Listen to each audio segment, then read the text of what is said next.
welcome to the Two Ton Nerds. As always, my name is Max James. It's day 2 of the 31 Days of Fright horror movie project year 2. And tonight I will be watching Dreamcatcher, directed by Lawrence Kasdan.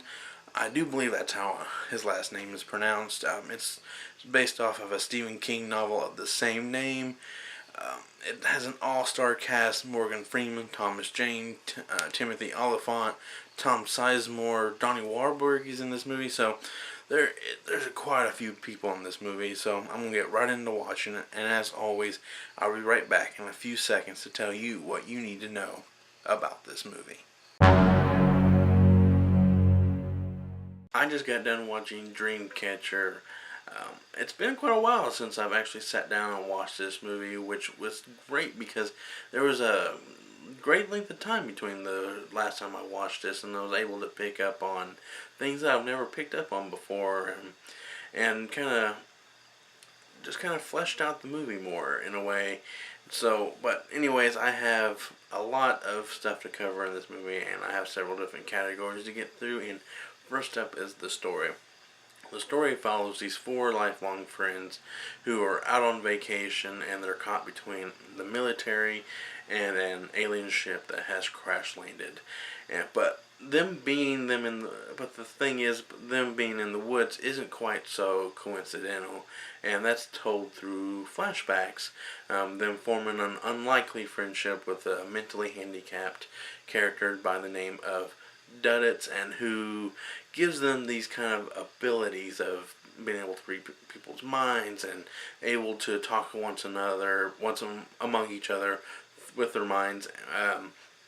But without spoiling anything, it's just a really well-rounded story. Even though it is based on a Stephen King, I'm not quite sure what the difference is between the book and the movie, but the storytelling in film doesn't quite translate to what in book, and as well, and I understand that. And my main complaint with the storytelling of the film is that how predictable at times of what should the 4 friends who were going to survive, and I kind of wish it was more.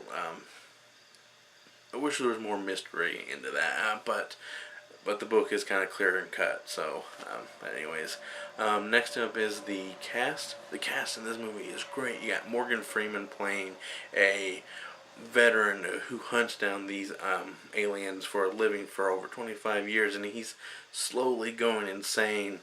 You got Tom Sizemore, who plays his kind of like right-hand man and his successor to all this, and then you got Thomas Jane, Timothy Olyphant, I can't think of his other name. You got Jason Lee and Damian Lewis. They're the 4 friends, and they mesh so well. And that's really there was a really nice keynote scene in this movie where they're all just sitting around talking, and it reminds me of like the Reservoir dinner scene in the beginning of the movie, where they're just all talking about just pop culture and movies, and it was a nice scene. I kind of wish the movie was just them talking. Next is the visuals. The visual of this movie actually holds up a little bit.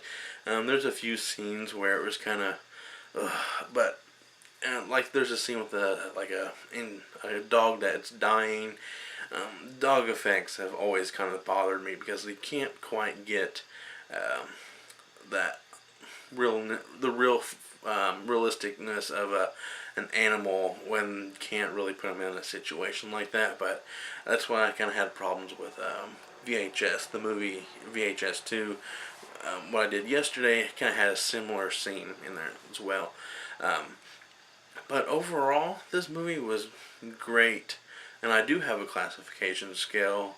1 being just your run-of-the-mill horror. 2, it's best watched with a group. 3, it's more than average, but doesn't add nothing to the horror genre.